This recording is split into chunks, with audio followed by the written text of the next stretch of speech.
వాక్యం చదువుకుందాం. లూకా శుభవార్త 1వ అధ్యాయం 35వ వచనం. దూత పరిశుద్ధాత్మ నీ మీదకు వచ్చును, సర్వోన్నతుని శక్తి నిన్ను కమ్ముకొనును కనుక పుట్టబోవు శిశువు పరిశుద్ధుడై దేవుని కుమారుడు అనబడదు. స్తోత్రము మహాగణుడ, పరిశుద్ధుడ, ఈ పాదాలకు లెక్కలేని స్తుతి స్తోత్రాలు. చదవబడిన వాక్యంలోని సత్యాన్ని గ్రహించి నీ కృపలో బలపడటానికి పరిశుద్ధాత్మ దేవుడ అనాది కాలం నుంచి మానవుల కొరకు నీవు తయారు చేసిన ప్రణాళిక, దేవ నీవు మా కొరకు సిద్ధపరిచిన భవిష్యత్తును ప్రభువైన యేసుక్రీస్తు ద్వారా మేము తెలుసుకుని నాయన నిన్ను ఆరాధించడానికి, నిన్ను గణపరచడానికి సహాయం దయచేయమని పరిశుద్ధాత్మ దేవుడా నీ కార్యాలు మేము గమనించి పరిశుద్ధాత్మ జీవితాన్ని జీవించడానికి మీ కృపలో బలపరచవలసిందిగా, సహాయం దయచేయవలసిందిగా ఈ మనవులన్నీ మా ప్రభువైన యేసుక్రీస్తు నామమున అడిగి వేడుకొనుచున్నాము పరమ తండ్రి. ఆమేన్. ప్రియ దేవుని బిడ్డలారా, క్రిస్మస్ సందేశాలు మనం గతించిన 3 వారాల నుంచి మనం వింటా ఉన్నాం. క్రీస్తు యొక్క జన్మం ఒక అద్భుతంగా, ఆశ్చర్యకరంగా, అన్నిటికీ మించి క్రీస్తు యొక్క జన్మం అత్యంత పరిశుద్ధమైనది.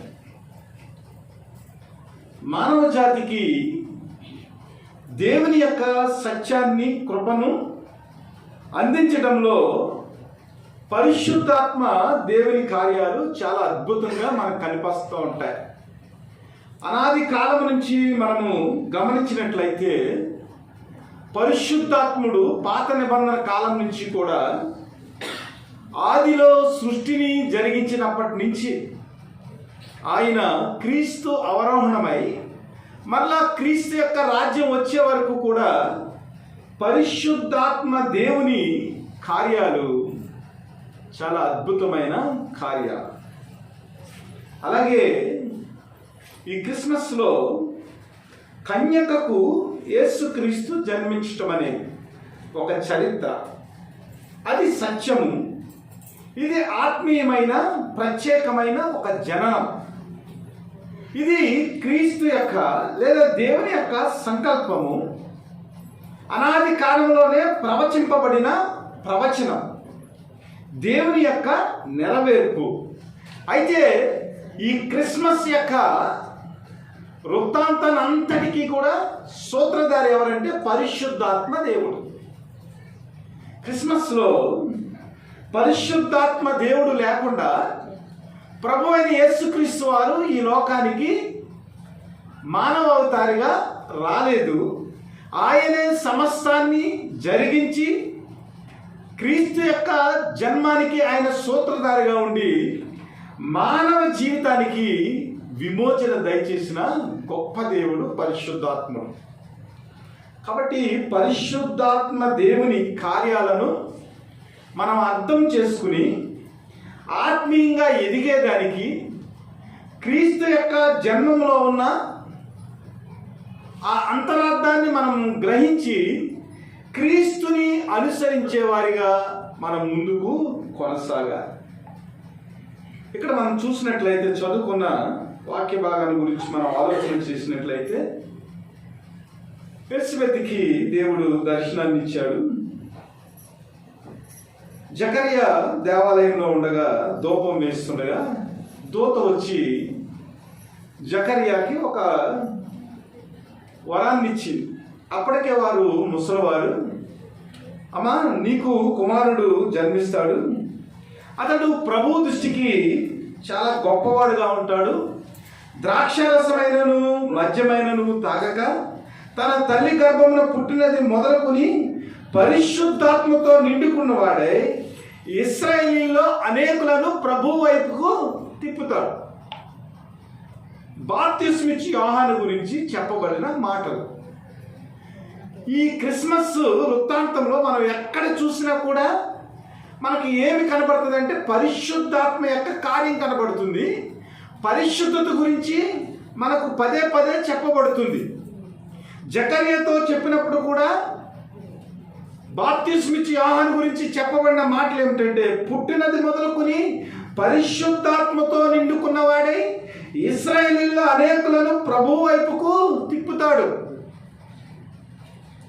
మన జీవితంలో క్రీస్తును ప్రకటించేదానికి, క్రీస్తు యొక్క జన్మం ద్వారా మానవాళికి విమోచన ఉందని అనేకులను క్రీస్తు వైపుకు మనం తిప్పేదానికి మన జీవితంలో అలవర్చుకోవాల్సిన ఒక ముఖ్యమైన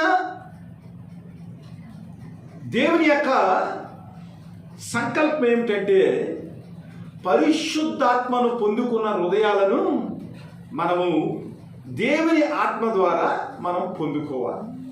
ఎందుకంటే పరిశుద్ధాత్మ లేకుండా మనం ఎన్ని వాక్యాలు చెప్పినా, పరిశుద్ధాత్మ లేకుండా దేవుని యొక్క వాక్యాన్ని బోధించిన ప్రజలు దేవుని వైపుకు తిరగరు. కాబట్టే బాప్తిస్మిచ్చి యోహాను దేవుడు చెప్పిన విధముగా పుట్టినది మొదలుకొని ఆయన మరణించే వరకు కూడా తన పరిశుద్ధాత్మను ఏమాత్రం కూడా వదిలిపెట్టకుండా దేవుని యొక్క ప్రేమను అక్కడ ఉన్న ఇశ్రాయేలీయులకు చాటి క్రీస్తు యొక్క ఆగమనానికి లేదా క్రీస్తు యొక్క జననానికి ఆయన ముందస్తుగానే క్రీస్తుని గురించి ప్రకటించాడు. ఇదంతా కూడా పరిశుద్ధాత్మ శక్తి వలన జరిగిన కార్యం. కాబట్టి ఈ క్రిస్మస్ వేళల్లో క్రైస్తవులుగా మనం పరిశుద్ధాత్మను పొందుకునే వారముగా, పరిశుద్ధాత్మను సంతరించుకుని క్రీస్తు యొక్క జననం గురించి బయట వారికి చెప్పినప్పుడు ఏమవుతుందంటే అద్భుతమైన కార్యాలు జరుగుతాయి. అలాగే మనం చూసినట్లయితే సుమియోను గురించి మనం చూసినట్లయితే సుమియోను కూడా పరిశుద్ధాత్మను పొందుకున్నవాడిగా ప్రభువైన యేసుక్రీస్తును దేవాలయంలోకి వచ్చినప్పుడు ఎత్తుకుని నాదా సత్యస్వరూపి అని మాట్లాడుతూ ఉంటాడు. కాబట్టి క్రిస్మస్ వేళల్లో పరిశుద్ధాత్మ శక్తిని పొందుకుని క్రీస్తు కుమారులుగా మన జీవితాన్ని ముందుకు కొనసాగించాలి. ఎప్పుడైతే దూత వచ్చి ఎలిజబెత్కి చెప్పిందో, ఎలిజబెత్ గర్భవతి అయింది. మరి పండు ముసలిది మనం చూసిన 7వ వచనాన్ని చూసినట్లయితే, ఎలిజబెత్ గొడ్రాలైనందున వారికి పిల్లలు లేకపోయి వారిద్దరూ బహుకాలము గడిచిన వృద్ధులయ్యిరి. వీరి గురించి మనం ఎందుకు మాట్లాడుకుంటున్నామంటే, ఈ మధ్యకాలంలో పెద్ద పెద్ద వాక్యోపదేశకులుగా లేదా యూట్యూబ్లో మాట్లాడేవారు ప్రతి వారు కూడా క్రీస్తు యొక్క జననం గురించి రకరకాల వ్యాఖ్యానాలు, వారు ఏదో పెద్దవారని అనుకుంటాం కానీ వారు ఏమాత్రం కూడా లేఖనాలను వారు స్టడీ చేయరు. లేఖనాల్లో ఉన్న సత్యాన్ని పరిశుద్ధాత్మ శక్తితో వారు ధ్యానం చేయరు. కాబట్టి వారు ఏం చేస్తున్నారంటే క్రీస్తు యొక్క జననం గురించి రకరకాల కామెంట్స్. ఒకడేమో క్రీస్తు యొక్క రక్తంలో మానవ రక్తం లేదని ఒకడు, క్రీస్తు యొక్క రక్తము దైవ రక్తం అని ఒకడు. అసలు క్రీస్తు ఎలాగ పుట్టాడో దాని యొక్క వృత్తాంతం ఏమిటో అర్థం చేసుకోలేని పరిస్థితుల్లో ఏం చేస్తున్నారంటే క్రైస్తవులు లేదా దేవుని యొక్క వాక్యం వినే వాళ్ళ యొక్క హృదయాల్లో రకరకాల లేనిపోయిన అపోహలు వారు కామెంట్స్ ద్వారా, వారి ప్రసంగాల ద్వారా సృష్టిస్తూ ఉన్నారు. అయితే క్రీస్తు యొక్క జన్మము కేవలము పరిశుద్ధాత్మ ద్వారా జరిగిందని మనం నమ్మాలి. ఇక్కడ మనం చూసినట్లయితే ఎలిజబెత్, జకర్యా వీరిద్దరు కూడా వృద్ధులై ఉన్నారు. వృద్ధులైన వారికి పరిశుద్ధాత్మ శక్తి ద్వారా వారి గర్భాన్ని ధరించుకున్నట్లుగా మనం చూస్తూ ఉంటాం. అలాంటి కాలంలో, వృద్ధులైన కాలంలో ఆమె గర్భవతిగా ఉన్నప్పుడట అందరూ చూసి నవ్వుతారని, అవమానం వస్తుందని ఆవిడ ఏం చేసిందంట 5 నెలలు ఇతరులు కంటపడకుండా ఆమె తన గృహంలోనే ఉన్నట్లుగా మనం లేఖనాల్లో చూస్తూ ఉంటాం. ఆ తర్వాత 6వ నెలలో గాబ్రియల్ దూత వచ్చింది. నజరేతు ఊరిలో కన్యక ఉంది, ఆమె పేరు మరియమ్మ గారు. ఈమె దావీదు వంశస్థుడైన యోసేపు అనే ఒక పురుషునికి ప్రదానం చేయబడిన కన్యక యొద్దకు దేవుని చేత పంపబడింది. చాలా జాగ్రత్తగా దేవుని యొక్క వాక్యాన్ని మనం స్టడీ చేయాలి. మరియమ్మ దగ్గరకు గాబ్రియేలు దేవదూత దేవుని చేత పంపబడింది, దేవుని యొక్క శక్తి చేత పంపబడింది, దేవుని యొక్క వార్త చేత పంపబడింది. అప్పటికే మరియమ్మ గారు దావీదు వంశస్థుడైన యోసేపుకు ప్రదానం చేయబడ్డది. ఆమె దగ్గరకు వచ్చి ఆ దూత లోపలికి వచ్చి ఆమెను చూసి, దయాప్రాప్తురాలా, నీకు శుభము, ప్రభువు నీకు తోడై ఉన్నాడని చెప్పాను. ఆమె ఆ మాటకు బహుగా తొందరపడి ఈ శుభవచనం ఏమిటని ఆలోచించుచుండగా దూత, మరియా, భయపడకము, దేవుని వల్ల నీవు కృప పొందితివి. ఇదిగో నీవు గర్భము ధరించి కుమారుని కని ఆయనకు యేసు అని పేరు పెట్టుదు అంటూ. పాప మరియమ్మ గారిని యోసేపు గారికి ఎంగేజ్మెంట్ అయింది. ఎంగేజ్మెంట్ అయిన భార్య భర్తలుగా వివాహంలోకి వెళ్తున్న వారు యవనస్తులు, వాళ్ళ మూడ్ ఎలా ఉంటుంది? చాలా సెలబ్రేషనల్ మూడ్లో ఉంటుంది కదా. పెళ్లి కొరకు బట్టలు కొనుక్కుంటానికి, టైలర్ షాపులకు వెళ్ళటానికి, షాపింగ్కి వెళ్ళటానికి, ఇలాంటి మంచి మూడ్లో వారు ఉంటారు. ఎందుకంటే యూదులకు ఆ ప్రధానం అయిన తర్వాత 1 year లోపల పెళ్లి జరిగిపోతుంది, 1 సంవత్సరం లోపల. ఇది ఎన్నో నెల? 6వ నెల. ఆ సమయానికి ఎవరొచ్చారు? దూత వచ్చింది. వీరు మ్యారేజ్ సెలక్షన్స్లో ఉన్నారు. అలాంటి టైంలో పిడికి లాంటి వార్త తెచ్చి మరియమ్మ గారు చెప్పింది, మరియమ్మ, నీవు దయాప్రాప్తురాలు, నీకు శుభము, దేవుని చేత నువ్వు కృప పొందావు. ఆ కృప ఏమిటంటే నీవు గర్భము ధరించి కుమారుని కని ఆయనకు యేసు అని పేరు పెట్టారు. ఎలా ఉంటుంది కన్యకకు? మరియ గురించి రాయబడింది ఏమిటంటే ఆ కన్యక పేరు మరియా. దేవుని బిడ్డలారా, దేవుని యొక్క జన్మం అనేది చాలా పరిశుద్ధమైనది. అది దేవుని యొక్క కృప చేత జరిగింది, పరిశుద్ధాత్మ శక్తి చేత జరిగింది. దాని గురించి మనం ఎక్కువ ప్రశ్నలు వేసుకోవాల్సిన అవసరం లేదు. దేవునికి సమస్తము సాధ్యము. యేసుక్రీస్తు యొక్క జన్మం గురించి, కన్యక గర్భం ధరించడం గురించి మనం ఆలోచన చేసినట్లయితే, ఆది కాండంలో ఆదాము యొక్క జన్మం గురించి మనం ఆలోచన చేసామనుకోండి. ప్రభువైన దేవుడు నేల నుండి మట్టిని తీసి ఆ మట్టితో మనుషుని యొక్క స్వరూపాన్ని, అనగా దేవుని యొక్క స్వరూపాన్నే మట్టితో చేసి దేవుడు ఆత్మను ఊదగా, ఆయన ఊపిరిని ఊదగా నరుడేమయ్యాడు? జీవాత్మయ్యాడు. ఒక మట్టిలోనికి దేవుడు జీవాన్ని ఊదితే ఆ మట్టి దేవుని యొక్క జీవం చేత, జీవాత్మ చేత మనుషులుగా పుడితే, కన్యమరియ గర్భాన్ని పరిశుద్ధాత్ముడు కమ్ముకున్నప్పుడు యేసుక్రీస్తు పుట్టడమైన అసాధ్యమా? మట్టిలోకి దేవుని యొక్క ఊపిరిని దేవుడు ఊదాడండి. మట్టిలోనికి దేవుని యొక్క ఊపిరిని దేవుడు ఊదితే ఆ మట్టి మనిషిగా మారాడు. దేవుని యొక్క జీవము మట్టిలోనికి వెళ్ళి మట్టి నరుడయ్యాడు, ఆదాం అయ్యాడు. ఆదాం అంటే ఎర్రమట్టి. మామూలుగా మట్టి అంటే ఎడమై అంటే మట్టి. ఆ మట్టి నుంచి తీయబడ్డాడు కాబట్టి ఏడాం అన్నారు. ఏడాం అంటే మట్టి, ఎర్రమట్టి. ఒక మట్టి దేవుని యొక్క శక్తి చేత మనుష్యుడిగా రూపాంతరం చెందితే, కన్యమరియ గర్భంలోనికి పరిశుద్ధాత్ముడు కమ్ముకున్నప్పుడు, ఆమెను దర్శించినప్పుడు, ఆమె కన్యకైనా కూడా గర్భవతిగా అవటము ఏమైనా విచిత్రమా? ఆలోచన చేయాలి. దీని గురించి మనం ఎక్కువ ఇంకా ఆలోచించవలసిన విషయం లేదు. ఇంకొక ఉదాహరణ చెప్తాను. రోమాపత్రిక 4వ అధ్యాయం 17వ వచనం, హెబ్రీయులకు రాసిన 11వ అధ్యాయము 11వ వచనంలో మనం చూసినట్లయితే అక్కడ ఏం రాయబడి ఉంటుందంటే, అబ్రహాము గారికి 100 సంవత్సరాలు, అలాగే శారమ్మ గారికి 90 సంవత్సరాలు. వీరి యొక్క శరీరాలట ప్రభువైన దేవుడు వాగ్దానం చేసే సమయానికి వీరి శరీరాలు మృతతుల్యమైన శరీరాలు. రోమపత్రిక ఒకసారి చూడండి, 4వ అధ్యాయము 17వ వచనం. తాను విశ్వసించిన దేవుని ఎదుట అనగా మృతులను సజీవులుగా చేయవాడును, లేని వాటిని ఉన్నట్టు అనే పిలుచువాడునైన దేవుని ఎదుట అతడు మనందరికీ తండ్రి అయినాడు. ఇందును కూర్చి నిన్ను అనేక జన్మలకు తండ్రిగా నియమించునని రాయబడి ఉంది.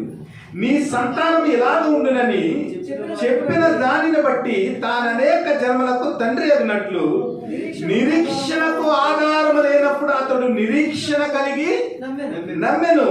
మరియు అతడు విశ్వాసమునందు బలహీనుడు కాక రమారమి 100 ఏళ్ల వయసు గలవాడై ఉండి అప్పటికి తన శరీరము మృతతుల్యమైనట్టును చాలా గర్భము మృతతుల్యమైనట్టును ఆలోచించును గాని అవిశ్వాసము వలన దేవుని వాగ్దానము కూర్చి సందేహింపగా దేవుణ్ణి మహిమపరిచి ఆయన వాగ్దానము చేసిన దాన్ని నెరవేర్చుటకు సమర్థుడని రూఢిగా విశ్వసించి విశ్వాసము వలన బలము పొందారు. ఇదే విషయము హెబ్రీయులకు రాసిన 11వ అధ్యాయం 11వ వచనంలో కూడా ఉన్నారు. అంటే శారమ్మ గారిని అబ్రహాము కూడా వారి శరీరాలు ఏమాత్రం కూడా సంతానం పొందుకుంటానికి అనువైన శరీరాలు కాదు. ఇంచుమించుగా వారి శరీరాలు మృతతుల్యమైన శరీరాలు, అంటే జీవము లేని శరీరాలు. అనగా పునరుత్పత్తికి, అనగా ఒక మనిషిని సృజించేదానికి కావలసిన శక్తి సామర్థ్యాలు అబ్రహాముకు కానీ శారానికి కానీ లేవు. కానీ దేవుడిచ్చిన వాగ్దానాన్ని బట్టి, వారు విశ్వసించిన దాన్ని బట్టి మృతతుల్యమైన శరీరాలు కలిగిన వారు విశ్వాసము ద్వారా, వాగ్దానం ద్వారా శక్తి పొందుకుని వారు ఏం చేశారంటే ఇస్సాకుకి జన్మనిచ్చినట్లుగా మనం చూస్తాం. మరి మృతతుల్యమైన శరీరాలు అనగా జీవము లేని శరీరాలు, జీవము లేని శరీరాల నుంచి దేవుడిచ్చిన వాగ్దానాన్ని బట్టి వారు ఇస్సాకును పొందుకుంటే కన్యమరియా పరిశుద్ధాత్మ వలన గర్భం ధరించడం ఏమైనా అసాధ్యమైన పని? ఆలోచన చేయాలి. మట్టి నుంచి దేవుడు జీవాత్మను ఊదగా మట్టి మనుష్యుడయ్యాడు. అలాగే మృతతుల్యమైన శరీరాల నుంచి దేవుడు పరిశుద్ధాత్మ శక్తితో వారి శరీరాలను బలపరిచి వారికి వాగ్దాన పుత్రుడైన ఇస్సాకుని అనుగ్రహించాడు. కాబట్టి దీని గురించి మనము యేసుక్రీస్తు రక్తము మనుష్య రక్తమా, లేదా యేసుక్రీస్తు రక్తము పరలోక రక్తమా, ఇలాంటి క్వశ్చన్స్ మనం ఏమీ వేసుకోవాల్సిన పని లేదు. ఎందుకంటే ఆయన ఏమన్నాడంటే, పై వచ్చిన మనం చూసినట్లయితే లేని వాటిని ఉన్నట్టుగానే పిలుచువాడనైన దేవుని ఎదుట. లేని వాటిని ఏం చేస్తారంటే ఆయన ఉన్నట్టుగానే పిలిచే దేవుడు. ఆయన పిలిచాడంటే లేనివి కూడా అయిపోతాయి. అయితే ఇక్కడ మనం గమనించవలసిన విషయం ఏమిటంటే, మత్తయి సువార్తలో మనం చూసినప్పుడు ఏమని ఉంటుందంటే, పరిశుద్ధాత్మ వలన గర్భము ధరించి ఆమె కుమారుని కనెను అని ఉంటుంది, లేదా పరిశుద్ధాత్మ ద్వారా కలిగేనని ఉంటుంది. ఇక్కడ మనం ఆలోచించవలసిన విషయం ఏమిటంటే, పరిశుద్ధాత్మ ద్వారా మరియా గర్భంలోనికి దేవుని వాక్కు ద్వారా, పరిశుద్ధాత్మ శక్తి ద్వారా ప్రభువైన యేసుక్రీస్తు వారు దేవాది దేవుడు కుమారుడిగా జన్మించారు. అక్కడ మత్తయి సువార్తలో మనం ఒకసారి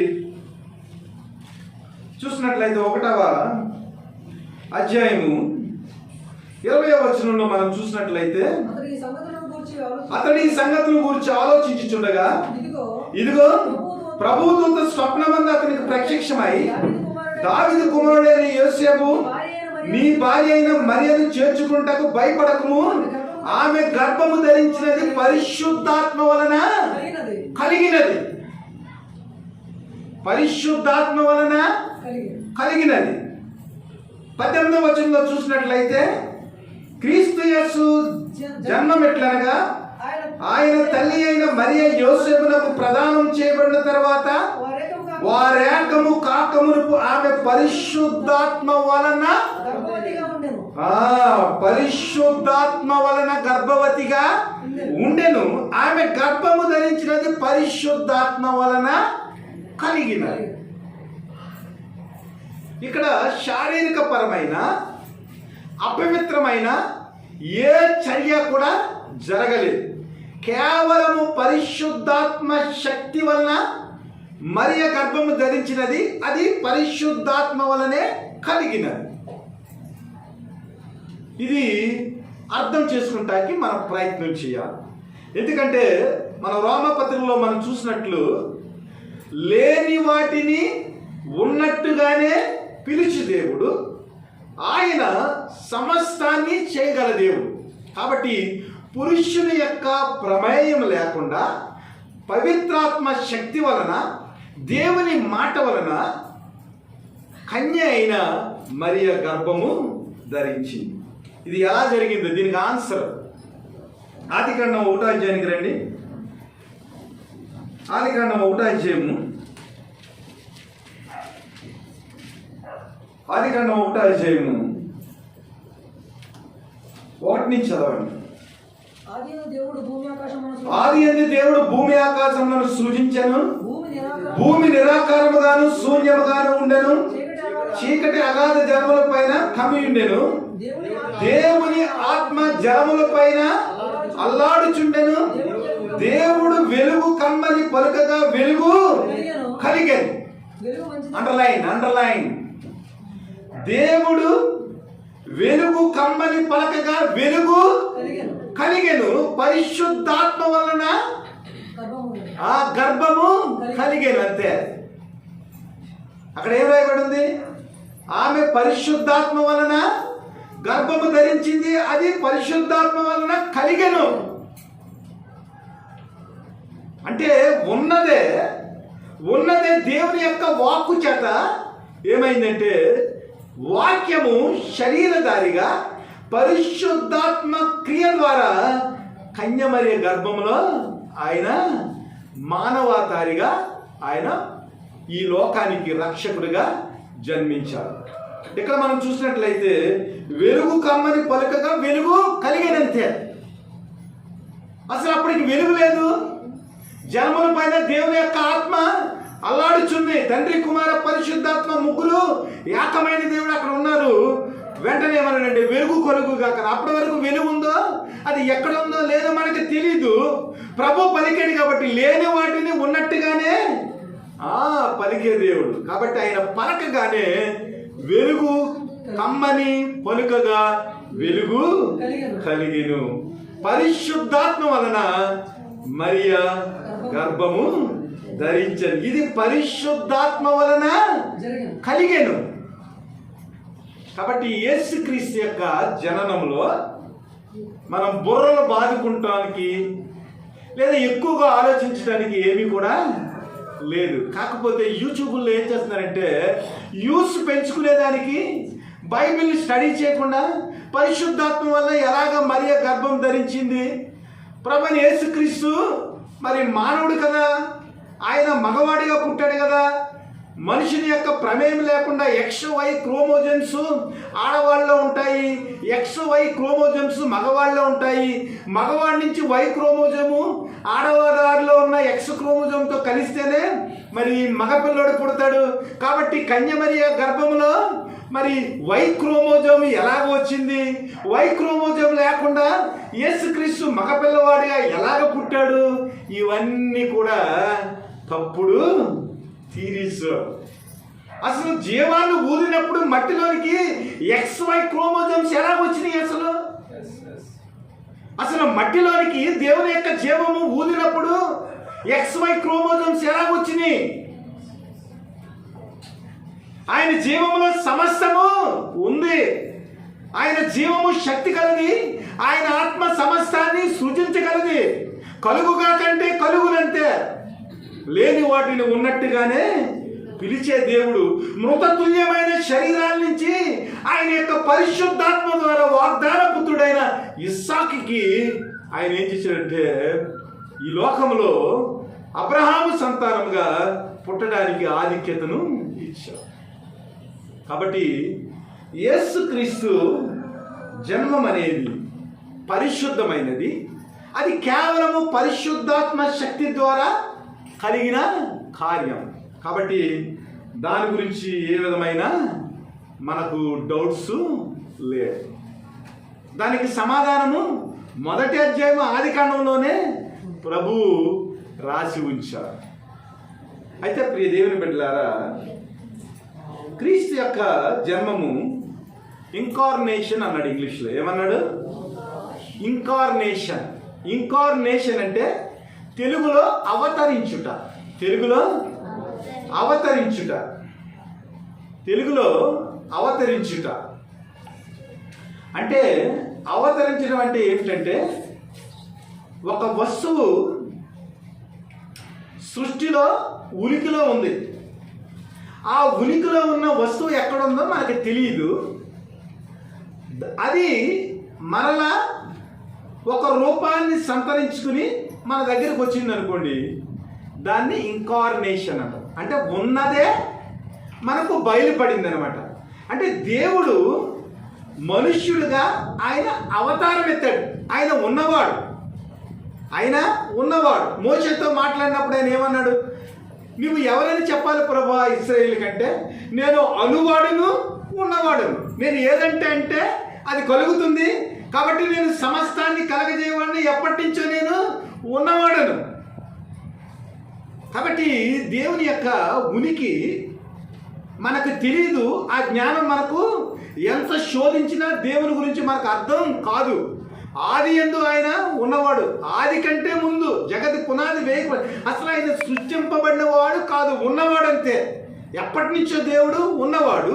ఆ ఉన్నవాడు ఉన్న ఆత్మస్వరూపి అయిన దేవుడు కన్య మరియ గర్భం ద్వారా మరలా మానవుడిగా అవతరించాడు. దీన్ని ఇన్కార్నేషన్ అనగా ఉన్నవాడు శరీరధారిగా ఆయన ఈ లోకంలో కుమారుడిగా, దేవుని కుమారుడిగా ఆయన జన్మించాడు. కాబట్టి దీని గురించి ఇంకెక్కువ ఆలోచించవలసిన విషయం ఏమీ లేదు. ఇప్పుడు పాఠంలోనికి మనం వెళ్ళినట్లయితే ఇక్కడ దేవుని గురించి కొన్ని మాటలు చెప్పబడ్డాయి. ఆయన గొప్పవాడై సర్వోన్నతుని కుమారుడు అనబడును. ప్రభువైన దేవుడు ఆయన తండ్రి అయిన దావీదు సింహాసనమును ఆయనకు ఇచ్చును. ఇక్కడ ఒకసారి మనం ఆగాలి. ఆయన గొప్పవాడై సర్వోన్నతిని కుమారుడు అనబడును. ఇక్కడ ఎందుకు కుమారుడని ప్రభు అనబడ్డాడు? ఆలోచన చేయాలి.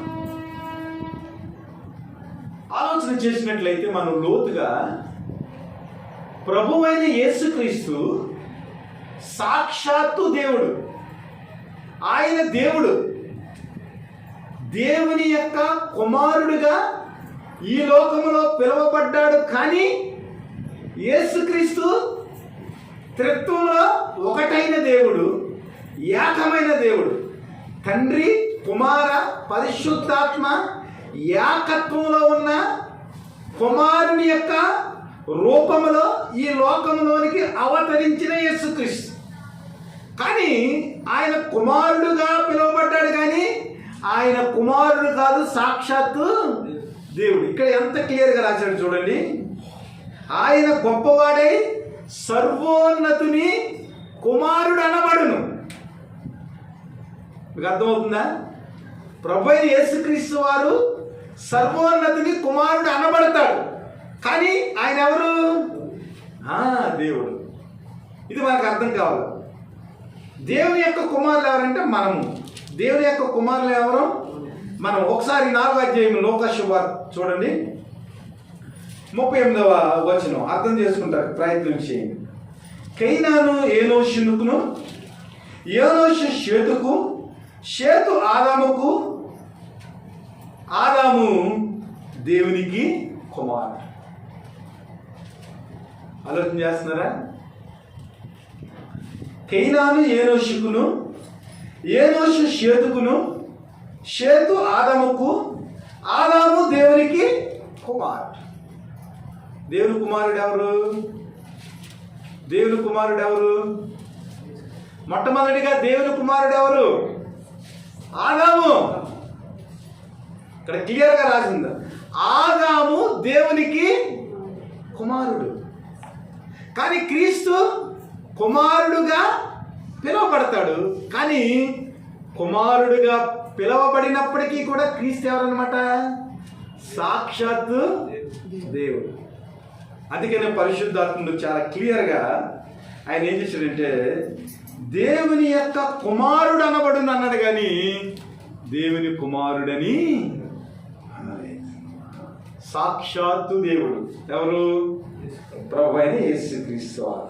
అయితే ఈ లోకంలో దేవుని కుమారుడుగా ఆయన ఎందుకు రావాల్సి వచ్చిందంటే, దేవుడై ఉండి దేవుని కుమారుడుగా ఎందుకు పిలువబడవలసి వచ్చిందంటే, మనం ఏం చేస్తున్నామంటే శరీరంతో ఉండి దేవుని యొక్క నామాన్ని మహిమపరచలేక, దేవుని యొక్క ప్రేమను మనం తెలుసుకోలేక, ధర్మశాస్త్రం యొక్క క్రియలను మన శరీరంతో నెరవేర్చలేకపోతున్నాం. కాబట్టి సాక్షాత్తు దేవుడు శరీరంతో ధర్మశాస్త్రాన్ని మనం నెరవేర్చి పవిత్రంగా ఎలాగ జీవించాలో మనకు తెలియటానికి వాక్యమైన దేవుడు, కృపా సత్య సంపూర్ణుడైన దేవుడు, ఆత్మస్వరూపి అయిన దేవుడు ఏం చేశాడంటే కుమారుడుగా శరీరధారిగా ఈ లోకానికి వచ్చి ఆయన సర్వోన్నతిని కుమారుడిగా పిలువబడ్డాడు.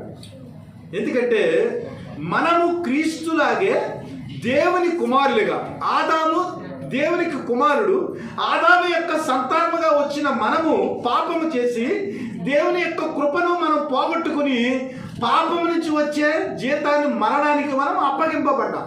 అందరూ అంతటా పాపము చేసి దేవుడు అనుగ్రహించి మహిమను పొందలేకపోతున్నారు. అయితే దేవుని కృపావరము యేసుక్రీస్తు యందు నిత్య జీవం. కాబట్టి ఆ నిత్య జీవాన్ని ఏదైతే మనం ఏదైనా వనములో దేవుడిచ్చిన ఆ కృపను పోగొట్టుకున్నామో, ఆ కృప మరియమ్మ ద్వారా వ్యక్తమయ్యి పరిశుద్ధాత్మ ద్వారా ఆమె ప్రభువుకి జన్మనిచ్చి, సాక్షాత్తు దేవుడికి జన్మనిచ్చి, ఆ పాపము ఏదైతే ఉందో ఆ పాపాన్ని తీసివేయటానికి యేసుక్రీస్తు నరావతారిగా వచ్చి ఆ కృపను సత్యమును మన జీవితంలో అనుభవించటానికి ఆయన దేవుని కుమారుడిగా ఈ లోకములో పిలువబడ్డాడు. కానీ ఆయన సాక్షాత్తు దేవుడు. ఇది మనకు అర్థం కావాలి. అందుకనే ఇక్కడ ఏం రాయబడిందంటే, ఆయన గొప్పవాడై సర్వోన్నతిని కుమారుడు అనబడును, ప్రభువైన దేవుడు ఆయన తండ్రి అయిన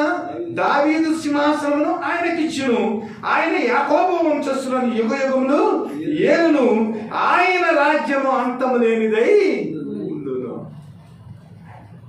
మనుష్యావతారిగా దావీదు యొక్క కుమారుడిగా, దావీదు యొక్క సింహాసనాన్ని నిరంతరం ఏలేవాడిగా ప్రభువైన యేసుక్రీస్తు వారు నరావతారిగా ఈ లోకానికి రావాల్సి వచ్చింది. అలాగే పరలోకములో యుగయుగములు దేవుని యొక్క సింహాసనాన్ని ఏలే దేవునిగా ఈ లోకానికి రావాల్సి వచ్చింది. అనగా మానవాధారిగా రావటం వల్ల దావీదుకి ఇచ్చిన వాగ్దానము, ఆయన సింహాసనము నిరంతరము ఏలే దావీదు కుమారుడిగా మానవాధారిగా యేసుక్రీస్తు సరిపోయినవాడు. అలాగే సాక్షాత్తు దేవుడిగా యుగ యుగాలు యాకోబు వంశస్థులను అన్యజనులను ఏలే దేవుడిగా ఆయన దేవుడిగా ఈ లోకానికి వచ్చిన దానికి కూడా సరిపోయిన వాడిగా మనము గమనించగలం. అందుకని మనం చదువుకున్న వాక్య భాగంలో 2 వారాల క్రితం సమయంలో మనుషులను ఏలు ఒకడు పుట్టును, అతను దేవుని యందు భయభక్తులు గలవాడై నీతిమంతుడై ఏలునని రాయబడదు. అనగా యుగ యుగాలు దేవుని యొక్క కుమారుడిగా ఈ లోకంలో దావీదు కుమారుడిగా, అలాగే దేవుడిగా ఏలేదానికి సరిపోయే మనస్తత్వాన్ని, ఆయన పులికి పుచ్చుకుని ఏం చేశాడంటే సర్వోన్నతిని కుమారుడిగా ప్రభు అయిన దేవుని యొక్క సింహాసనాన్ని తన ప్రజలను ఏలేదానికి, ఆయన రాజ్యం అంతం లేనిదై ఉండేదానికి ఆయన అన్ని రకాలుగా సరిపోయిన కుమారుడిగా యేసుక్రీస్తు లోకంలో జన్మించారు. లేఖనాన్ని గురించి మనం చూసినట్లయితే దేవుడి యొక్క క్యారెక్టర్ని మనం ఆలోచన చేసినప్పుడు ఆయన మనుష్యుడిగా ఉన్న కాలంలో మనుష్య క్రియలు చేసినప్పుడు దేవుని యొక్క క్యారెక్టర్ని ఏమాత్రం కూడా ఓవర్టేక్ చేయలేదు. అలాగే దేవుని యొక్క పనులు చేసినప్పుడు మనిషి యొక్క క్యారెక్టర్ని ఏమాత్రం కూడా ఓవర్టేక్ చేయలేదు. అటు మనుష్యుడిగా ఆయన గొప్పవాడిగా ఉన్నాడు, అటు సర్వోన్నతిని కుమారుడిగా గొప్పవాడిగా ఉన్నాడు, అలాగే పరిశుద్ధాత్మ వలన పుట్టిన కుమారుడిగా దేవుని కుమారుడిగా ఆయన అన్ని రకాలుగా గొప్పవాడిగా ఉన్నాడు. కాబట్టి మన జీవితాలకు సరిపోయిన దేవుడిగా యేసుక్రీస్తు ఉన్నాడనే విషయాన్ని మనము జ్ఞాపకం చేసుకోవాలి. అయితే యేసుక్రీస్తు జననం అయిన తర్వాత ఆయన ఈ లోకంలో అనేక కార్యాలు చేశారు. అనేక కార్యాలు చేసినప్పుడు దేవదూత ఏదైతే చెప్పిందో ప్రభు యేసుక్రీస్తు గురించి, ఆయన గొప్పవాడిగా ఉంటాడని, సర్వోన్నతమైన దేవుని కుమారుడని, అలాగే ఆయన యుగయుగములు ఏలతాడని, ఈ లోకానికి ఆయన మానవులను రక్షించటానికి విమోచించటానికి సశరీరుడిగా వచ్చాడని, ప్రతీది కూడా ఏదైతే ప్రవచింపబడిందో యేసుక్రీస్తు యొక్క జన్మానికి ముందు ఏదైతే ప్రవచింపబడిందో అదంతా కూడా యేసుక్రీస్తు జీవించిన 33.5 సంవత్సరాల్లో అన్నిటినీ కూడా ఆయన సమాప్తం చేసి ఈ లోకాన్ని విడిచి ఆయన పరలోకానికి వెళ్ళినట్లుగా మనం గమనిస్తాం. దేవుడు గొప్పవాడని, సర్వోన్నతుని కుమారుడని, పరిశుద్ధుడని, అలాగే దేవుని కుమారుడని మనం లూకా శుభవార్త, మార్కు శుభవార్త, మత్తయి శుభవార్త, యోహాను సువార్తలో మనం మొత్తం 4 సువార్తలు మనం చదివినట్లయితే ఈ అన్ని వచనాలు కూడా మరి దేవుని యొక్క జీవితంలో నెరవేరినట్లు మనం చూడగలుగుతాం. ప్రభు అయిన దేవుడు ఒక చోటకి వెళ్ళాడు. ఒక చోటకి వెళ్ళినప్పుడు ఆ వ్యక్తిని దెయ్యాలు పట్టుకున్నాయి. దెయ్యాలు పట్టుకున్నప్పుడు దెయ్యాలు చూసిన వెంటనే ఏమన్నాయి, బాబు నువ్వు పరిశుద్ధుడైన దేవుని కుమారుడు, నువ్వు మా దగ్గరికి ఎందుకు వచ్చావు, మమ్మల్ని విడిచిపెట్టన్నాయి. అంటే దెయ్యాలు కూడా ఏం చెప్పినాయి, నీవు పరిశుద్ధుడైన దేవుని కుమారుడు అని చెప్పి. అలాగే మార్కు గారు కూడా పరిశుద్ధుడైన దేవుని కుమారుడు అని 1వ అధ్యాయం 1వ వచనంలో పరిశుద్ధుడైన యేసుక్రీస్తు దేవుని కుమారుడుగా ఉద్భవించిన ఆయన చరిత్రను రాశాడు ఆయన. అలాగే 24వ వచనంలో కూడా దేవుని కుమారుడు సర్వోన్నతుడైన కుమారుడిని రాశాడు. అలాగే ప్రభువైన యేసుక్రీస్తుని సిలువ వేసేటప్పుడు అక్కడ ఉన్న మరి అధికారులు వీరందరూ కయ్యప్ప వీళ్ళందరూ కూడా నీవు దేవుని కుమారుడు అయితే అని వారు ప్రశ్న వేశారు. అలాగే ప్రతి విషయంలో కూడా ప్రభు అయిన యేసుక్రీస్తు యొక్క జీవన విధానాన్ని మనం ఆలోచన చేసినప్పుడు, ఆయన జీవించిన జీవిత విధానాన్ని, ఆయన చేసిన అద్భుత కార్యాలను మనం చూసినప్పుడు ఏదైతే దూత మరియమ్మతో ప్రవచించిందో, అక్కడున్న యోసేపుతో ఏదైతే దూత వారికి యేసుక్రీస్తుని గురించిన ఆ విషయాలు చెప్పారో అవన్నీ కూడా ఈ 4 సువార్తల్లో యేసుక్రీస్తు యొక్క జననం గురించి చెప్పబడిన వాగ్దానాలన్నీ కూడా ఆయన నెరవేర్చి ఆయన సర్వోన్నతుడైన దేవుని కుమారుడిగా, గొప్పవాడిగా, నిరంతరం ఏలే రాజుగా, దేవుని కుమారుడిగా తన జీవితాన్ని ఆయన ఇక్కడ ఈ భూలోకంలో ముగించి మరలా యుగయుగములు ఏలే రాజుగా రావటానికి 2వ రాకడలో ఆయన సిద్ధముగా ఉన్నాడు. ఇది క్రీస్తుని గురించిన క్రిస్మస్ వృత్తాంతం. అయితే ఈ క్రిస్మస్ వృత్తాంతాన్ని మనం ధ్యానం చేసిన తర్వాత ప్రభువైన యేసుక్రీస్తు ఎలాగైతే పరిశుద్ధాత్మ వలన ఈ భూలోకానికి పరిశుద్ధుడిగా వచ్చాడో, ప్రభువైన యేసుక్రీస్తుని అంగీకరించిన తర్వాత, పరిశుద్ధాత్మ శక్తిని మనం పొందుకున్న తర్వాత, మనము కూడా దేవుని యొక్క ప్రేమను బట్టి యేసుక్రీస్తు యొక్క గుణ లక్షణాలు ఏవైతే ఉన్నావో అవన్నీ కూడా మనం మారు మనసు పొంది, పాప క్షమాపణ పొంది, బాప్తిస్మము పొందిన తర్వాత పరిశుద్ధమైన కన్యకైన మరియకు పరిశుద్ధాత్మ వల్ల ఎలాగైతే యేసుక్రీస్తు పుట్టాడో అలాగే మనము శరీరేచ్ఛలను మనము విడిచిపెట్టి పాప క్షమాపణతో పరిపూర్ణమైన హృదయముతో యేసుక్రీస్తుని అంగీకరించిన తర్వాత మన మీద కూడా పరిశుద్ధాత్మ శక్తి వస్తుంది. వచ్చిన తర్వాత మనం కూడా ఎలాగా బ్రతకాలంటే సాక్షాత్తు ప్రభు అయిన యేసుక్రీస్తు లాగా బ్రతికేదానికి మనం నేర్చుకోవాలి. పరిశుద్ధాత్మ మరియని కమ్మినప్పుడు ఆయన పరిశుద్ధుడై దేవుని కుమారుడని ఎలాగ పిలువబడ్డాడో అలాగే బాప్తిస్మము ప్రక్రియలో పరిశుద్ధాత్మ మనల్ని కమ్ముకున్నప్పుడు మనము కూడా పరిశుద్ధులుగా దేవుని యొక్క కుమారులుగా ఈ లోకంలో జీవించాలి. ఇది క్రీస్తు జన్మం ద్వారా మనం నేర్చుకోవాల్సిన పాఠం. ఇప్పుడు నరుని యొక్క జన్మ యేసుక్రీస్తు రక్తం చేత కడగబడి పరిశుద్ధాత్మను మనం పొందుకున్న తర్వాత, నూతన స్వభావాన్ని మనం ధరించుకున్న తర్వాత మన జీవితంలో క్రీస్తు యొక్క కార్యాలు ఎలా జరుగుతాయో మనము ఆలోచన చేయాలి. యోబు పత్రిక 14వ అధ్యాయము 4వ వచనం ఒకసారి చూడండి.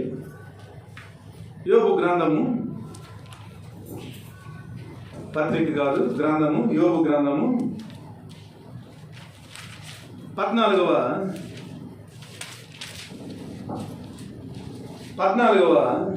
అధ్యాయం 4వ వచనం.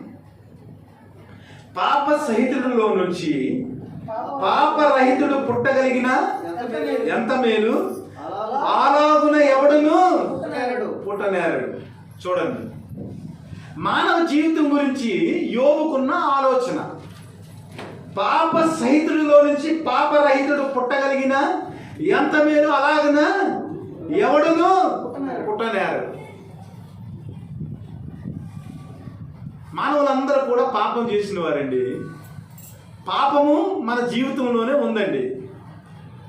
దావీదు ఏమంటాడంటే, నా యొక్క జన్మల గురించి ఆలోచన చేసినప్పుడు నాకు భయమును ఆశ్చర్యమును కలుగుచున్నవి. అసలు నేను ఎలాగ పుట్టాను, నా పరిస్థితి ఏమిటి అని చాలా ఆశ్చర్యపోయాడంట. యోబులోనే ఇంకొక ప్రశ్న, 25వ అధ్యాయం 47వ వచనం ఒకసారి చూడండి. 25వ అధ్యాయం 47వ వచనం. 25వ అధ్యాయము 4 నుంచి 7 వచ్చిన 47 కాదు. నరుడు దేవుని దృష్టికి నీతిమంతుడు ఎట్లు కాగలడు? స్త్రీకు పుట్టినవాడు ఆయన దృష్టికి ఎట్లు శుద్ధుడు కాగలడు? ఆయన దృష్టికి చంద్రుడు కాంతి గలవాడు కాడు, నక్షత్రములు పవిత్రమైనవి కావు. మరి నిశ్చయముగా పురుగు వంటి నరుడు ఆయన దృష్టికి పవిత్రుడు కానేరుడు కదా. ఆలోచన చేయాలి. పాప సహితుడిలో నుంచి పాపరహితుడు పుట్టగలిగిన ఎంత మేలు, అలాగని ఎవడును పుట్టడు. నరుడట పురుగు వంటి వాడట. నరుడు ఆయన దృష్టికి ఎప్పటికీ కూడా పవిత్రుడు కానేరడు. ఇది పాత నిబంధనలో ఉన్న ఓల్డ్ టెస్టిమెంట్ థియాలజీ అన్నమాట. ఒక మనుష్యుడు ఎప్పటికీ, స్త్రీకి పుట్టిన మనుష్యుడు ఎప్పటికీ కూడా పవిత్రుడు కాలేడు. ఎప్పటికీ కూడా వాడు పాపంలోనే ఉంటాడు. అసలు అలాగ పుట్టడము చాలా కష్టం. కానీ ప్రభు అయిన యేసుక్రీస్తు ఆదికాండము 3వ అధ్యాయం 15వ వచనంలో స్త్రీ సంతానముగా పుట్టి ఆయన ఏం చేశాడు? స్త్రీకి పుట్టి పవిత్రాత్మ ద్వారా ఆయన పరిశుద్ధుడైన దేవుని కుమారుడిగా పిలువబడ్డాడు. అంటే యోబుకు వచ్చిన ప్రశ్న ఏదైతే ఉందో, నరుడు ఎప్పటికీ కూడా పవిత్రుడు కాలేడు, వాడు పరిశుద్ధుడు కాలేడు, వాడు పురుగు వంటి వాడు, దేవుని దృష్టికి అపవిత్రుడు. కానీ ప్రభువైన యేసుక్రీస్తు నరావతారిగా ఈ లోకంలో పరిశుద్ధాత్మ ద్వారా ఆయన కన్యకకు జన్మించి పరిశుద్ధుడైన దేవుని కుమారుడిగా పిలువబడ్డాడు. ఇక్కడికి మనము వచ్చినట్లయితే, మరి పరిశుద్ధుడైన దేవుని కుమారుడిగా పిలువబడిన యేసుక్రీస్తును మనం అంగీకరించినప్పుడు మనము కూడా యేసుక్రీస్తు ద్వారా పరిశుద్ధాత్మ ద్వారా మరియా గర్భము ధరించి పరిశుద్ధుడైన యేసుక్రీస్తు దేవుని కుమారుడుగా ఎలాగ పిలువబడ్డాడో, అలాగే పరిశుద్ధముగా జన్మించిన ప్రభువైన యేసుక్రీస్తునందు మనం విశ్వాసం ఉంచడం ద్వారా దేవుని కుమారులుగా, అనగా ఆదాము కుమారులుగా మనం శరీర రూపంలో మనం శరీరాన్ని ధరించుకుని పుట్టాము. స్త్రీకి పుట్టిన వారము. మన యొక్క జన్మములో పాపం ఉంది. నా తల్లి గర్భములోనే పాపముతో నన్ను కన్నదని దావీదు చెబుతున్నాడు 51వ కీర్తనలో. కానీ ప్రభువైన యేసుక్రీస్తుని మనం అంగీకరించటం వల్ల శారీరక పరముగా మనము ఆదాము నుంచి పుట్టినప్పటికీ ఆత్మపరముగా యేసుక్రీస్తులో మనము జన్మించాము. కాబట్టి మనము కూడా శిశువు పరిశుద్ధుడై దేవుని కుమారుడని ఎలాగ అనబడతాడో, యేసుక్రీస్తు యొక్క నామాన్ని అంగీకరించి పరిశుద్ధాత్మను మనం పొందుకున్న తర్వాత మనము కూడా దేవుని యొక్క దృష్టిలో శిశువు ఎలాగైతే పరిశుద్ధుడై దేవుని కుమారుడిగా పిలువబడ్డాడో, మనము కూడా బాప్తిస్మం అనే ప్రక్రియలో ఈ శరీరేచ్ఛలను బాప్తిస్మం అనే ప్రక్రియలో మనం చంపివేసి మనము కూడా పరిశుద్ధాత్మని పొందుకుని దేవుని యొక్క కుమారులుగా పిలువబడే బాధ్యత, ఆ భాగ్యము ప్రభువైన యేసుక్రీస్తు ద్వారా మనకు వచ్చింది. ఇది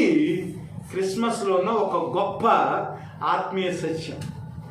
దేవుడు పరిశుద్ధాత్మ వల్ల ఎలాగైతే గర్భము ధరించి కన్యమరి కడుపును పుట్టాడో, ప్రభువైన యేసుక్రీస్తుని మనం అంగీకరించడం వల్ల మనము కూడా పరిశుద్ధులుగా రక్త శరీర మాంసాలతో ఏమాత్రము కూడా మనకు సంబంధం లేకుండా క్రీస్తు యొక్క ఆత్మ ద్వారా, పరిశుద్ధాత్మ ద్వారా మనము కూడా దేవుని కుమారులుగా అంగీకరించబడ్డాం.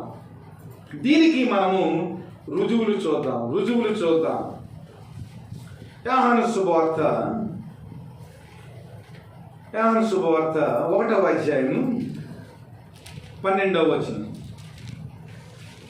యోహాను శుభవార్త 1వ అధ్యాయం 12వ వచనం. తన్ను ఎందరు అంగీకరిందురో వారందరికీ, అనగా తన నామమందు విశ్వాసం ఉంచు వారికి దేవుని పిల్లలగుటకు ఆయన అధికారము అనుగ్రహించెను. అండర్లైన్ చేసుకోండి. వారు దేవుని వలన పుట్టిన వారే గాని రక్తం వలనైనను, శరీరేచ్ఛల వలనైనను, మనుజేచ్ఛల వలనైనను పుట్టిన వారు కారు. యూట్యూబ్లో యేసుక్రీస్తుకి రక్తం ఉంది, మనుషుల రక్తం ఉందా, దేవుని రక్తం ఉందా? క్వశ్చన్స్ సరిగా చదవరు. కానీ యూట్యూబ్లో ప్రతి వాడికి 12 లక్షలు 13 లక్షల లైకులు. ఇక్కడ వాక్యం ఏం చెప్తుందంటే, తన్ను ఎవరు అంగీకరించారో వారందరికీ, అనగా తన నామమందు విశ్వాసం ఉంచు వారికి దేవుని పిల్లలగుటకు ఆయన అధికారం అనుగ్రహించినంతే. యేసుక్రీస్తు యొక్క నామాన్ని బట్టి ఎవడైతే విశ్వాసంతో ఆయన అంగీకరిస్తాడో, ఎవడైతే యేసుక్రీస్తుకు లోబడతాడో వాళ్ళందరూ కూడా దేవుని పిల్లలగుటకు ఆయన అధికారము అనుగ్రహించెను. దేవుడు అధికారం ఇచ్చిన తర్వాత కాదంటానికి ఎవడు సరిపోడు. ఇంకా కింద ఏముందంటే, వారు దేవుని వల్ల పుట్టిన వారే కానీ రక్తం వల్లైనా, శరీరేచ్ఛల వల్లైనా, మనుజేచ్ఛల వల్లైనా వారు పుట్టిన వారు కారు. ఇది నూతనమైన స్వభావంలోకి వచ్చిన మనము, క్రీస్తు యొక్క ఆత్మను ధరించుకున్న మనము, పరిశుద్ధాత్మను పొందుకున్న మనము రక్షింపబడిన తర్వాత మన స్థితి ఇది. పరిశుద్ధాత్మ మరియను కమ్ముకున్నప్పుడు ఆ శిశువు, పుట్టబోవు శిశువు ఎవరైతే ఉన్నారో ఆయన పరిశుద్ధుడైన దేవుని కుమారుడు అనబడతాడు. అలాగే మనం కూడా దేవుణ్ణి అంగీకరించిన తర్వాత ఆయన నామాన్ని ఒప్పుకున్న తర్వాత మన స్థితి కూడా ఏమైపోతుంది? పరిశుద్ధాత్మ వల్ల దేవుడు ఎలాగైతే ఈ లోకానికి వచ్చాడో, పరిశుద్ధాత్మ క్రియ వలన మనం కూడా సర్వోన్నతుడైన దేవుని కుమారులుగా పిలువబడతాం. మనం కూడా దేవుని వల్ల పుట్టిన వారమే కానీ రక్తం వల్లైనను, శరీరేచ్ఛల వల్లైనను, మనుజేచ్ఛలమైనను మనం పుట్టిన వారము కాము. ఇది క్రిస్మస్లో యేసుక్రీస్తు ద్వారా మనకు వచ్చిన పవిత్రత. ఏ నరుడు కూడా, స్త్రీకి పుట్టిన నరుడు ఎప్పుడు కూడా పాపం లేకుండా పుట్టలేదు. స్త్రీకి పుట్టిన నరుడు ఎవడు కూడా దేవుని దృష్టిలో పవిత్రుడు కాడు. కానీ ప్రభు అయిన యేసుక్రీస్తుని మనం అంగీకరించిన తర్వాత, దేవుని పిల్లలుగా దేవుడు మనకు అధికారం ఇచ్చిన తర్వాత, మనలో ఉన్న ఆ శారీరక స్వభావము, ఆ మనుజేచ్ఛలు అన్నీ పోయి మనము దేవుని యొక్క స్వారూప్యములోనికి, దేవుని కుమారులుగా, సర్వోన్నతమైన కుమారులుగా మనము పిలువబట్టడానికి దేవుడిచ్చిన కృపను బట్టి మనం సంతోషించేవారిగా ఉండాలి. ఇది నిజ క్రిస్మస్. అనగా మన జీవితంలో ఉన్న శరీరేచ్ఛలు ఏవైతే ఉన్నావో, మన జీవితంలో ఉన్న మనుజేచ్ఛలు ఏవైతే ఉన్నావో, మన జీవితంలో ఉన్న అనేక రకాల రక్త మాంస సంబంధాలకి సంబంధించిన బంధాలు ఏవైతే ఉన్నావో, దానికి అతీతంగా మనం ఏం చేయాలంటే క్రీస్తు ప్రేమని లోకానికి చాటాల. రక్త సంబంధం ఏం చెప్తుందంటే మన పిల్లలకు బట్టలు దించమంటుంది. ఆత్మ సంబంధం ఏమంటుందంటే బట్టలు లేని వారికి, దీనులకు బట్టలు కుట్టించమంటుంది. వికలాంగులకి వారికి ఏదైనా ఆదరణ చూపించమంటుంది. నడవలేని వారికి ఏదైనా ఆదరణ చూపించమంటుంది. గుడ్డు వారికి ఏదైనా ఆదరణ చూపించమంటుంది. ఎందుకంటే ప్రభువైన యేసుక్రీస్తు లోకంలో ఉన్నప్పుడు ఆయన సర్వోన్నతుడైన దేవుని కుమారుడుగా, గొప్పవాడిగా ఎందుకు పిలువబడ్డాడంటే ఆయన శరీర బంధాలకు ఆయన తావు లేకుండా ఆయన బ్రతికాడు. మరియా తన యొక్క కుమారులు ప్రభువైన యేసుక్రీస్తుని చూడటానికి వచ్చినప్పుడు, అయ్యా మీ అన్నయ్య వచ్చాడు, మీ తమ్ముడు వచ్చాడు, లేదంటే మీ రక్తానికి సంబంధించిన బంధువులు వచ్చారంటే ప్రభువైన యేసుక్రీస్తు వారు, ఎవరు నా అక్క, ఎవరు నా తమ్ముడు, ఎవరు నా చెల్లి, నా తండ్రి చిత్త ప్రకారం ఎవడైతే జీవిస్తాడో వాడే నా కుమారుడు, నా తమ్ముడు, నా చెల్లి అన్నాడు. కాబట్టి రక్తం వలనైనను, మనుజేచ్ఛల వలనైనను, శరీరేచ్ఛల వలనైనను పుట్టిన వారము కాము క్రైస్తవులు. కాబట్టి దేవుని ప్రేమ ఏదైతే ఉందో, ఆ పవిత్రమైన ప్రేమ ఏదైతే ఉందో, ఆ ప్రేమను ఈ లోకానికి చాటినప్పుడు మనము కూడా క్రీస్తు యొక్క కుమారులుగా, సర్వోన్నతమైన దేవుని కుమారులుగా, గొప్పవారిగా, యుగ యుగములు ఆయనతో కూడా ఏలేవారిగా దేవుని యొక్క ఆధిక్యతను ఈ క్రిస్మస్లో మనము పొందుకోవాలి. ఇంకో మాట చూద్దాం, ఇంకా మహోన్నతమైన మాట. రోమాపత్రిక 8వ అధ్యాయం 12 నుంచి 17 వచనం. కాబట్టి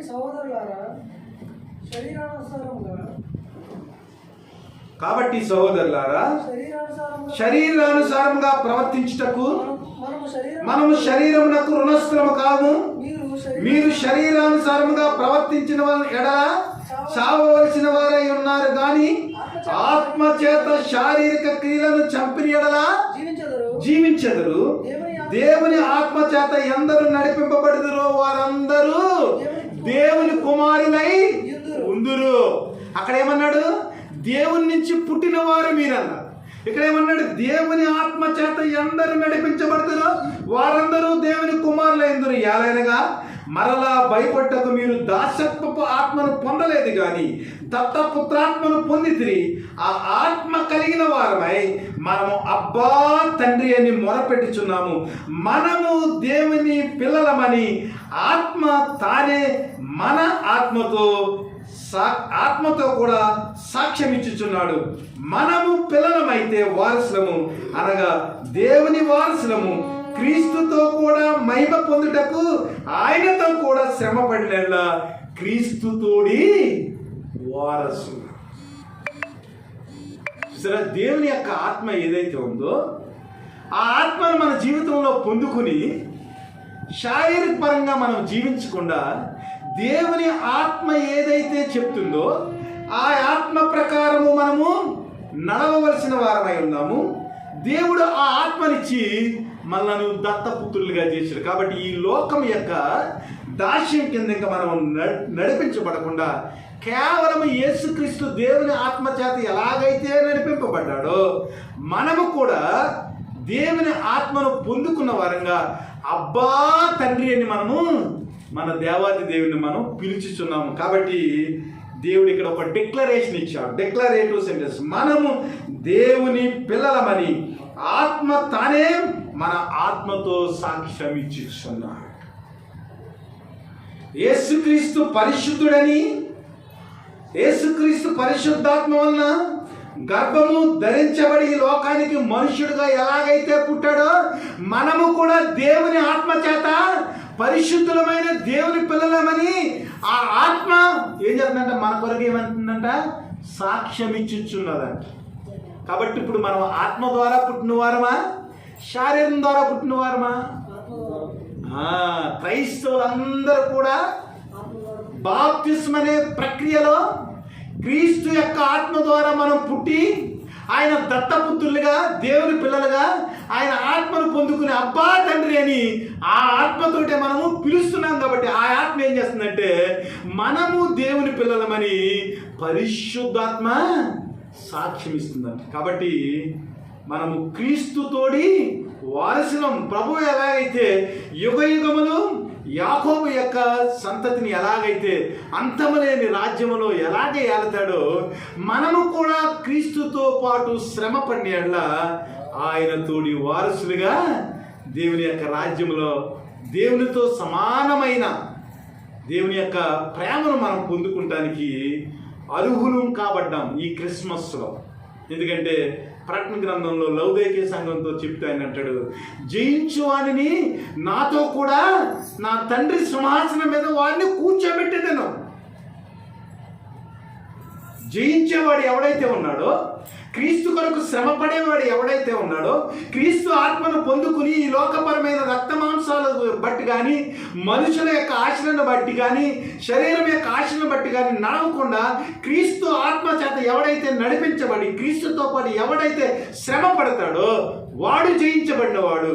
వాడు ఏం చేస్తాడంటే తండ్రి యొక్క సింహాసనం మీద క్రీస్తు ఏం చేస్తాడంటే క్రీస్తుతో పాటు వాడిని జయించు వాడిని నా తండ్రి సింహాసనం మీద నేను కూర్చోబెట్టేదాను. ఆయన యుగ యుగములు యాకోబు వంశస్థులను ఏలును, ఆయన రాజ్యం నిరంతరం ఉండును. జయించువాడు ఆయనతో కూడా నిరంతరము ఏలేవాడిగా ఆయన తోడి వారసుడిగా ఉంటాడు. కాబట్టి దేవుని బిడ్డలారా, మన జీవితంలో ఈ క్రిస్మస్లో పరిశుద్ధాత్మను పొందుకొని దేవుని యొక్క రక్తం చేత కడగబడిన వారముగా, దేవుని యొక్క కృపను మన జీవితంలో అనుభవించిన వారంగా ఈ క్రిస్మస్లో ఏం చేయాలంటే పాప సహితుడిలోంచి పాప రహితుడు పుట్టాలి. పరిశుద్ధాత్మ కుమారులుగా ఈ లోకపరమైన శరీరాశలను మనం వదిలిపెట్టి క్రీస్తు యొక్క ఆశలను నెరవేర్చేవారిగా మనం ఉండాలి. మొదటి యోహాను పత్రిక 3వ అధ్యాయము 1 నుంచి మనం చదివినట్లయితే, మనము దేవుని పిల్లలమని పిలువబడినట్లు తండ్రి మనకెట్టి ప్రేమను అనుగ్రహించును చూడుడి, మనము దేవుని పిల్లలమే. ఈ హేతువు చేత లోకము మనలను ఎరుగదు, ఎలాగనగా అది ఆయనను ఎరుగలేదు. ప్రియులారా, ఇప్పుడు మనము దేవుని పిల్లలమై ఉన్నాము. మనం ఇంకా ఏమవుదాము అది ఇంకా ప్రత్యక్షపడలేదు. కానీ ఆయన ప్రత్యక్షమైనప్పుడు ఆయన ఉన్నట్లుగానే ఆయనను చూతుము కనుక ఆయనను పోలియుందుమని ఎరుగుదుము. ఆయన యందు ఈ నిరీక్షణ పెట్టుకున్న ప్రతి వాడును ఆయన పవిత్రుడై ఉన్నట్లుగానే తన్ను పవిత్రునిగా చేసుకోను. యేసుక్రీస్తు పవిత్రుడైన దేవునిగా, పవిత్రుడైన శిశువుగా, పవిత్రుడైన రాజుగా, పవిత్రుడైన మానవతరిగి లోకానికి వచ్చి పవిత్రముగా జీవించాడు. హెబ్రీ పత్రికలో ఉంటుంది, ఆయన శోధింపబడినను పాపము చేయకుండాను. ఆయన మన వల్లే నరుడుగా ఈ లోకానికి వచ్చాడు. అనేక శోధనలు వచ్చినాయి, ఆయనను కూడా ఆయన శోధింపబడిన కూడా పాపము చేయలేదట. సాతాను శోధించింది కొండ మీద, ఇదిగో ఈ రొట్టెని తీసుకుని నీవు ఈ రాయిని తీసుకుని రొట్టెగా చేసుకుని నువ్వు తినే, పైనుంచి నువ్వు దూకేసే, నీ దేవదూతలు నిన్ను ఎత్తుకుంటారు కదా, నీ వాక్యంలోనే ఉంది కదంటే, ఓ బుద్ధిహీనురాలా, నీవు దేవుని శోధించవద్దని కూడా వాక్యంలోనే ఉంది, ఇక్కడి నుంచి వెళ్ళిపోమంటే సాతాను వెళ్ళిపోయి. కాబట్టి సాతాను కూడా నీవు దేవుని కుమారుడు అయితేని అది శోధించింది. ఈ లోకంలో కూడా మనం జీవిస్తూ ఉన్నప్పుడు నువ్వు క్రైస్తవుడు కదా, దేవుని కుమారుడు కదా, దేవుని ఆత్మను నువ్వు పొందుకున్నావు కదా, దేవుని వల్ల పుట్టినవాడు కదా, మనుష్యాక్షలను శరీరేచ్ఛలను వదిలినవాడు కదా, నువ్వేం చేయాలంటే ఈ పని చేయి. సాతాను శోధిస్తావు. అయితే దేవుని వాక్యం ఏం చెప్తుందంటే, మనము దేవుని పిల్లలమని పిలువబడినట్లు తండ్రి ఎంత ప్రేమను అనుగ్రహించినో చూడుడి. అసలు యేసుక్రీస్తు ఏంటి? దేవుని కుమారుడిగా నరావతారం ఎట్టడం ఏంటి? మట్టి యొక్క రూపంలోనికి ఆత్మ రావటం ఏమిటి? అసలు అదేమిటంటే ఇక్కడ రాయబడి ఉంది, మనము దేవుని పిల్లలమని పిలువబడినట్లు తండ్రి మనకి ఎట్టి ప్రేమను అనుగ్రహించినో చూడుడి. సాక్షాత్తు దేవుడే మన పాపముల నిమిత్తము తన ఆత్మనిచ్చి మనల్ని పరలోకానికి తీసుకెళ్లేదానికి సర్వోన్నతుడైన కుమారుడిగా, గొప్పవాడిగా, నిరంతరం ఆయన రాజ్యంలో ఏలేవాడిగా ఉండటానికి ఏం చేసినంటే ప్రభువే మనుష్యావతారిగా ఈ లోకానికి వచ్చాడు. ఇందులో దేవుని యొక్క ప్రేమ ఉన్నది. ఎట్టి ప్రేమను అనుగ్రహించినో చూడుడి. దేవుడు లోకమును ఎంతో ప్రేమించాడు, కాగా తన అద్వితీయ కుమారుని యందు విశ్వాసమించేవాడు నశింపక నిత్య జీవం పొందినట్లు కుమారుణ్ణి అనుగ్రహించెను. ఎట్టి ప్రేమను అనుగ్రహించినో చూడుడి. మనము దేవుని పిల్లలమే. ఈ హేతువు చేత లోకము మనల్ని ఎరగదు, అలాగే క్రీస్తుని కూడా ఎరగలేదు. కాబట్టి ఇప్పుడు మనము దేవుని పిల్లలమై ఉన్నాము. మనకి ఏమాత్రమో ఇంకా ప్రత్యక్షపడలేదు, కానీ ప్రత్యక్షమైనప్పుడు ఆయన ఉన్నట్లుగానే ఆయనను చూతుము కనుక ఆయనను పోలియుందుమని ఎరుగుదుము. ప్రభు రెండో రాకడలో వచ్చినప్పుడు ఆయన ఎలా ఉంటాడో మనము కూడా అలాగే ఉంటాం. ఆయన పరిశుద్ధుడు, మనము పరిశుద్ధులము. ఆయన గొప్పవాడు, మనము గొప్పవారు. ఆయన నిరంతరం ఏలే రాజు, మనము కూడా నిరంతరం ఏలేవారు. ఆయన పరిశుద్ధాత్మ వల్ల గర్భము ధరించి ఈ లోకానికి వచ్చాడు. పరిశుద్ధాత్మ వల్ల మనము కూడా దేవుని కుమారులుగా పిలవబడుతున్నాం. కాబట్టి ఆయన ప్రత్యక్షమై వచ్చినప్పుడు ఆయన ఎలా ఉంటాడో మనము కూడా అలాగే ఉంటాం. ఈ నిరీక్షణ బట్టి మనం ఏం చేయాలంటే పవిత్రులుగా జీవించటానికి మనము ఈ క్రిస్మస్లో ప్రాక్టీస్ చేయాలి. మనం శుక్రవారం ప్రేయర్లో ఒక స్లోగన్ ఇచ్చాం, బీ కన్ఫెషనల్, బీ హోలీ.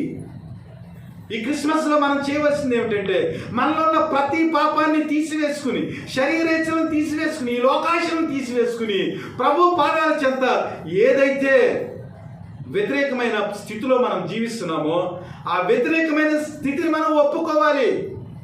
ప్రభా, నా నాలుగుతో పాపము చేయకున్నట్లు ప్రభా, నా మూతికి నేను చిక్కమ పెట్టుకున్నాను ప్రభా. దావీదు మాట్లాడుతున్నాడు, తన పాపాన్ని ఒప్పుకుంటా ఉన్నాడు దేవుని ఎదుట. ప్రభా, నా జీవితము ప్రభా బెత్తిడంతగా ఉంది ప్రభా, అసలు నీ సన్నిధిలో మానవుడు అసలు లేనట్టుగానే ఉన్నాడు ప్రభా. నరుని ఆయుష్కాలము ప్రభా చాలా తక్కువ ప్రభా, ఒంటి ఊపిరి వంటి వాడు ప్రభా. అలాంటి నన్ను ప్రభా నువ్వు దర్శించావా ప్రభా? యేసుక్రీస్తుని పంపించి ప్రభా, నేను వట్టివాడిని, బెత్తిడి వాడిని ప్రభా, ఊపిరి వంటి వాడిని ప్రభా, ఇంతలో పుట్టి అంతలో మాయమైపోయే ఈ స్వల్పమైన జీవితానికి ప్రభువైన యేసుక్రీస్తుని లోకానికి పంపడం ద్వారా నేను నీ కుమారుడిగా నిత్యము నీ రాజ్యంలో జీవించేదానికి ప్రభా నాకు గొప్ప కుమారుడిని అనుగ్రహించావు ప్రభా అని దావీదు ప్రార్థన చేస్తూ ఉన్నాడు. కాబట్టి మన జీవితంలో కూడా 2025 సంవత్సరంలో మనం ప్రవేశిస్తున్నాం ఇంకొక 10 రోజుల్లో, 9 రోజుల్లో.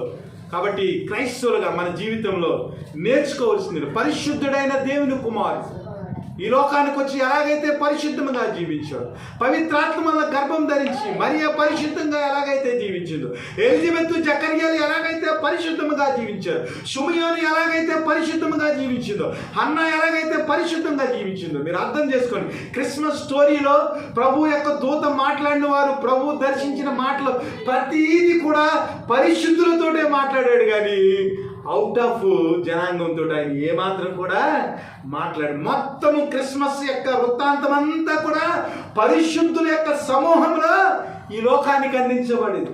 పరిశుద్ధుల యొక్క ప్రార్థనతో క్రీస్తు ఈ లోకానికి అందించబడ్డాడు. కాబట్టి క్రీస్తు వచ్చినప్పుడు మనము కూడా క్రీస్తుని పోలి మనం నడుచుకుంటాం. ఈ నిరీక్షణ ఉంది కాబట్టి ఆయన పవిత్రుడై ఉన్నట్లుగా తన్ను పవిత్రముగా చేసుకోను. ఎవడంటే దేవుణ్ణి ఎరిగినవాడు. కాబట్టి మన జీవితాల్లో ఈ క్రిస్మస్లో బీ కన్ఫెషనల్, బీ హోలీ. మన పాపాలను ఒప్పుకుందాం, పరిశుద్ధులుగా మనం జీవిద్దాం. క్రిస్మస్లో ఉన్న ఒకే ఒక the most wonderful beautiful essence ఏంటంటే be holy, be holy, be holy. Paul చెప్తా ఉన్నాడు. ఒక మాట చూద్దాం. గలతీలకు రాసిన పత్రిక 5వ అధ్యాయం. గలతీలకు రాసిన పత్రిక 5వ అధ్యాయం 20వ వచనం. విగ్రహారాధన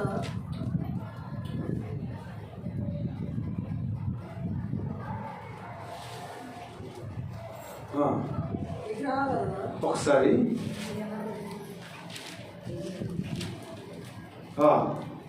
ఒకసారి 2వ అధ్యాయము 20వ వచనం. గలతీలకు రాసిన పత్రిక. నేను క్రీస్తుతో కూడా సిలువ వేయబడి ఉన్నాను, ఇకను జీవించేవాడు నేను కాను, క్రీస్తే నా యందు జీవించుచున్నాడు. నేనిప్పుడు శరీరమందు జీవించుచున్న జీవితము నన్ను ప్రేమించి నా కొరకు తన్ను తాను అప్పగించుకున్న దేవుని కుమారుని యందు విశ్వాసం వలన చూసారా, ఇక్కడ దేవుని కుమారుడు వచ్చింది. పౌలు డిక్లేర్ చేశాడు. యోహాను ఏమన్నాడు? మీరు దేవుని వల్ల పుట్టినవారు, మీరు ఇంకా శరీరేచ్ఛలు ఉండటానికి వీల్లేదన్నాడు. యోహాను పత్రికలో ఏమన్నాడు? మీరు దేవుని పిల్లలే కాబట్టి మీరు పవిత్రులుగా మిమ్మల్ని మీరు చేసుకోండి అన్నాడు. రామపత్రికలో ఏమన్నాడు? మీరు ఆత్మచేత పుట్టినవారు కనుక ఆత్మచేత నడిపింపబడి దేవుని కుమారులుగా మీరు మలుచుకోండి అన్నాడు. కానీ ఇంకా ఆత్మీయతలోని తీసుకెళ్తున్నాడు పౌలు. అదేమిటంటే, ఇకను జీవించుచున్నవాడు నేను కాదు, నేను క్రీస్తుతో కూడా సిలువ వేయబడ్డాను, క్రీస్తు నా యందు జీవించుచున్నాడు. క్రీస్తు నా యందు జీవించుచున్నాడు అనగా ఏమిటి? శిశువు పరిశుద్ధుడై దేవుని కుమారుడు అనబడును. అనగా పుట్టిన శిశువు ఈ లోకానికి శరీరధారిగా వచ్చిన యేసుక్రీస్తు ఆయన పరిశుద్ధుడు. క్రీస్తు నా యందు జీవించుచున్నాడు అనగా పరిశుద్ధుడు నా యందు జీవించుచున్నాడు. ఇక జీవించినది నేను కాదు, పరిశుద్ధుడైన యేసుక్రీస్తే నా యందు జీవించుచున్నాడు. నేనిప్పుడు శరీరమందు జీవించుచున్న జీవితము నన్ను ప్రేమించి నా కొరకు తన్ను తాను అప్పగించుకొనిన దేవుని అందరి విశ్వాసం వలన జీవించుచున్నా. క్రిస్మస్లో మనం నేర్చుకోవాల్సిన పాఠని, పరిశుద్ధుడైన దేవుడు నీ కొరకు కలవరిగిరిలో తన రక్తాన్ని చిందించి నిన్ను పవిత్రునిగా చేసి ఆయన మరణాన్ని జయించి ఆ మరణం అనే ముళ్ళుని విరిచివేసి ఆ దాసత్వపు ఆత్మను మన దగ్గర నుంచి తీసివేసి ఆయన ఆత్మను, దత్తపుత్రాత్మను, పరిశుద్ధాత్మను మనకి ఇచ్చాడు. కాబట్టి మనం ఏం చేయాలి? తన్ను తాను అప్పగించుకున్న దేవుని కుమారుని యందు విశ్వాసాన్ని బట్టి మనము జీవించాలి. మనం ఎలా ఉంటామో తెలియదు, కానీ ప్రభువు అయిన యేసుక్రీస్తు వచ్చినప్పుడు ఆయనలాగే ఉంటాం. ఎప్పుడు? నీలో ఆయన జీవిస్తే. ఇక జీవించేవాడు నేను కాదు, నా యందు క్రీస్తే జీవించుచున్నాడనే జీవితాన్ని నువ్వు జీవిస్తే నీవు కూడా ఏమవుతావంటే క్రీస్తు యొక్క కుమారుడిగా, దేవుని యొక్క కుమారుడిగా నువ్వు పిలువబడతావు. ఆయనతో కూడా ఏలేవాడిగా. కాబట్టి ఆఖరుగా నేను చెప్పేది ఏమిటంటే, మన జీవితాల్లోనికి దేవుని ఆత్మ రావాలి. దేవుని యందు మనం విధేయత చూపించాలి. దేవునికి లోబడి జీవించాలి. పరిశుద్ధంగా జీవించాలి. జీవించినప్పుడు ఏమవుతుందంటే మనలో ఉన్న శరీరేచ్ఛలన్నీ కూడా వెళ్ళిపోతాయి.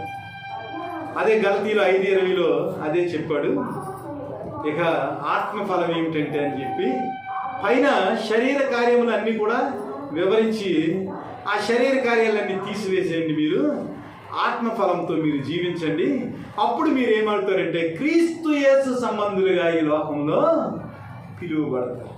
అనగా క్రీస్తును ధరించుకున్న వారిగా, క్రీస్తు ఆత్మను పొందుకున్న వారిగా, క్రీస్తు పరిశుద్ధతలో జీవించేవారిగా మీరు ఉండాలి. అలా ఉండాలంటే కేవలం మీరు ఏం చేయాలంటే ఆయనకు లోబడి విధేయత కలిగి విశ్వాసముతో పవిత్రముగా జీవించే ఆ కృపను పరిశుద్ధాత్మ ద్వారా పొందుకోవాలి.